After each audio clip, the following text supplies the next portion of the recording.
안녕하십니까? 일부 닥터제 채널입니다. 오늘은 여러분의 가축행태연구소에서 25라는 숫자의 그 위대함에 대하여 함께 생각해 보고 싶어 채널을 열었습니다. 25. 그렇습니다. 그냥 숫자 25일 뿐입니다.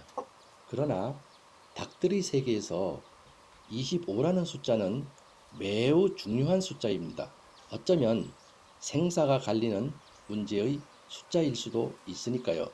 21일간의 부화기간을 통해 세상에 나오게 된 병아리들은 그날부터 25일간 어미닭과 함께 생활하면서 생존에 필요한 많은 지식과 경험을 습득하게 되는데, 이 기간이 병아리들 생존에 가장 중요한 시기입니다. 오랫동안 닭들의 행태를 자세히 관찰해 본 바에 의하면 어미닭은 부화한 날부터 25일간 새끼들을 지극정성으로 돌보며 키우는데 생존에 필요한 모든 스킬과 지식 그리고 경험을 전수하는데 진력을 다합니다.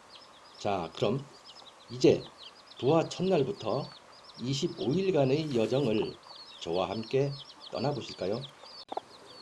부화 후 3일간은 어미는 새끼들에게 끊임없이 꾹꾹꾹꾹 꾹꾹꾹꾹 하면서 자기의 위치를 알려주는 그들만의 언어를 숙지시킵니다. 이동하면서도 마찬가지로 쉼없이 꾹꾹꾹꾹 꾹꾹꾹꾹 거리죠. 마치 인간의 언어로 엄마 여기 있어, 엄마 여기 있어 라고 하듯이 말이죠. 자기들의 위치를 쉼없이 확인시키면서 어미닭은 천천히 이동을 하는데 그 발걸음은 지극히 제한적이고 느립니다. 어린 병아리가 혹여 밟히기라도 할까봐 극도로 조심스럽게 한 발짝 한 발짝 걸음을 걷습니다. 이 시기에는 병아리들은 거의 무의식적이고 반사적으로 어미의 소리를 따라 졸졸 따라다니면서 그들만의 소통의 대화를 충분히 익혀가는 단계입니다. 이제 5, 6일쯤 지나면 어미의 발걸음은 전보다 조금 빨라졌지만 여전히 조심스럽게 발을 내딛습니다. 그리고 이때부터 병아리들의 활동도 많이 활발해집니다. 그동안 어미는 먹을 수 있는 먹이와 못 먹는 음식의 구분, 그리고 땅속 벌레를 찾아내는 방법 등 다양한 생존 기술을 전수합니다. 특히 발로 땅을 헤집는 교육을 매우 중요시하여 이때부터 반복적으로 실습을 시키고 시범을 보이고 합니다. 7일 이후 10일 정도가 지나면 병아리들은 이제 조금씩 건방져지기 시작합니다. 어미의 부름에 멀리 가 있다가도 즉시 어미 곁으로 달려오던 녀석들이 서서히 제멋대로 행동하는 아이들이 보이기 시작하거든요. 어미는 이제 슬슬 긴장하게 되는 시기에 돌입하게 된 것입니다. 무리와 함께 숲속에 들어갔다가 한두 녀석이 무리와 떨어지게 되면 병아리들은 병아리들대로 불안하여 날카로운 소리로 울어대고 어미는 더 다급한 소리로 꾹꾹꾹꾹 거리며 새끼를 찾아 이동을 하지요. 점점 어미의 역할이 힘들어지기 시작하는 날이 많아집니다. 이제 태어난 지 15일 정도가 되었습니다. 무리의 병아리들은 크기는 조금 커졌지만 몸의 숨털은 그냥 남아있는 상태입니다. 이즈음 무리 중 몇몇은 어미의 부름에 따르지 않고 독립적인 활동을 즐기는 녀석들이 나타나기 시작합니다. 또한 그와 반대로 어미 곁을 떠나기 싫어하는 녀석들도 나타납니다. 나중에 보면 어미 곁에 붙어 있길 좋아했던 녀석들은 독립적인 활동을 즐기며 어미를 힘들게 했던 녀석들보다 생존율이 훨씬 낮았습니다. 부모에 의지하여 부모가 주는 먹이만 받아먹던 녀석들의 생존율이 그렇지 않았던 아이들보다 더 낮았던 이야기죠. 이렇게 어미닭은 새끼들에게 그들만의 대화를 통해 약 20일 정도의 기간 동안 여러 가지 다양한 생존 방법을 알려주면서 어미의 역할을 충실히 합니다. 이제 거의 마지막 단계까지 오면 어미닭은 병아리들을 데리고 산비탈도 올라가고 숲속을 헤집고 다니기도 하면서 튼튼한 다리 근육 강화와 날개 힘 기르기에 매진합니다. 이제 20일이 지날 때쯤이면 어미닭도 슬슬 본래의 자기 무리로 돌아갈 채비를 시작하게 됩니다. 시선이 병아리들 쪽보다 무리들 쪽으로 두는 시간이 많아지기 시작하며 마음이 떠나기 시작했음을 감지하게 됩니다. 그동안 어른 닭들의 무리에서 벗어나 오롯이 새끼들 키우기에 전념했던 어미는 무리가 그리워지기 시작한 것이죠.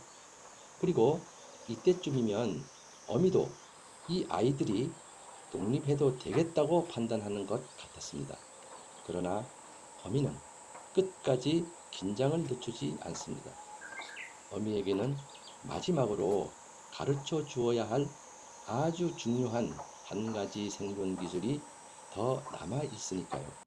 여러분, 어미닭이 새끼들에게 마지막으로 전수하는 생존 기술, 그것이 무엇이라고 생각하십니까? 여러 해에 걸쳐 여러분이 어미닭이 병아리들을 부화시키는 과정을 관찰하면서 알게 된 사실은 어미닭이 새끼들에게 맨 마지막으로 가르쳐주는 생존 기술은 바로 모래 목욕이었습니다. 모래 목욕은 닭이 다 성장하여 어미닭이 되었을 때에도 자기 몸속의 충주를 털어내고 건강을 지키기 위한 필수 행동인데, 이 행동을 원활히 하기 위해서는 우선 다리 힘이 있어야 하고 날개의 힘이 있어야 가능한 행위거든요. 그래서 어미는 이 마지막 순간을 위해 그렇게 아이들을 산비탈로 숲속으로 체력 훈련을 시켰는지도 모르겠습니다. 어미는 아이들 앞에서 모래 목욕의 시범을 여러 번 보이면서 열심히 가르칩니다. 어떤 녀석은 바로 따라하기도 하지만 그렇지 못한 녀석들도 있었습니다. 이 아이들 세계에도 개인차는 존재했습니다. 모래 목욕을 하는 병아리가 보이기 시작하면 이제 쟤들도 어미와 헤어질 때가 되었구나 하고 판단하지요. 이제 25일이 가까워질수록 어미의 부름에도 달려오는 아이들이 적고 제멋대로 행동하는 녀석들만 더 늘어납니다. 어미도 크게 신경 쓰지 않습니다. 이따금 하늘에 커다란 새가 지나가게 되면 어미가 내는 경고음에 병아리들은 신속히 주변의 은폐물로 피신할 줄도 알게 되었습니다. 이제 이 아이들은 생존에 필요한 모든 지식과 기술을 어미를 통해 알게 되었습니다. 이제 드디어 어미는 무리로 돌아가 옛 친구들과 어울립니다. 마치 언제 그랬냐는 듯이 아주 자연스럽게 말이죠. 병아리들도 크게 어미를 찾지 않습니다. 서로 헤어질 시간임을 알고 담대하게 받아들이는 것 같았습니다. 25일간의 어미닭과 병아리들의 위대한 여정은 다음을 기약하게 만듭니다. 그러나 25일 이후의 활동을 계속 관찰해 보면 어미는 무리에 돌아갔고 병아리들은 독립적인 활동을 하고 있지만 여전히 어미 가까이에서 활동하는 모습들이 자주 보이고, 어미도 새끼들을 은근히 챙겨주는 모습을 보면서 사람이나 가축이나 천륜의 정은 쉽게 끊지 못하는구나 하는 생각을 하게 됩니다. 여러분, 고맙습니다.